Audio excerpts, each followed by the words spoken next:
Hi,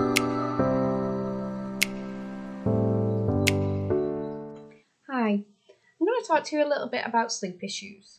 So children with Autism Spectrum Disorder, or ASD, are really more likely to have sleep issues. In fact, around 2/3 of children diagnosed with ASD do have some form of sleep issue.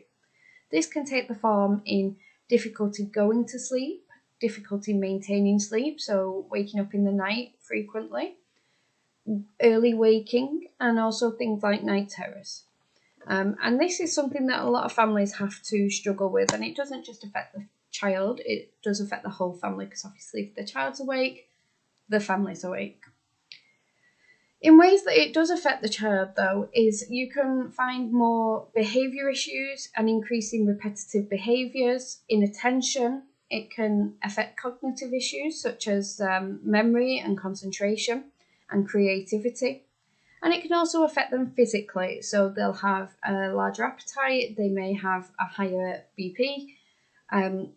There's lots of things that sleep is needed for, and obviously if they're not getting that, then that can cause issues.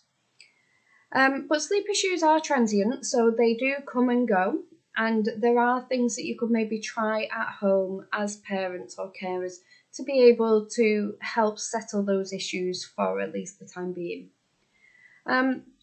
One of these is keeping a routine, so always doing things the same every night. So you have your bath, you have your story, you go to bed, and keeping that routine the same for the child can help them get ready to prepare for what's coming next and know that bedtime is coming soon.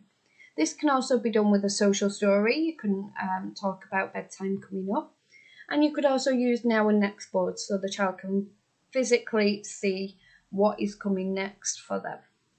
Another suggestion has been to limit screen time before bed, because this can stimulate the brain. So there are suggestions that about an hour before bed there should be no screen time. You can also try things like wind down activities, so nice stretches and things that will calm the child.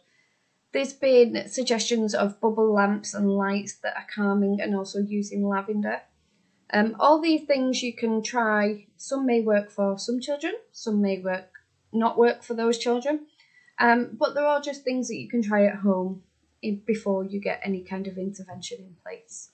In our project, we're actually looking at whether exercise added into this can help benefit sleep, so hopefully they will be another thing that you can try by the end of this.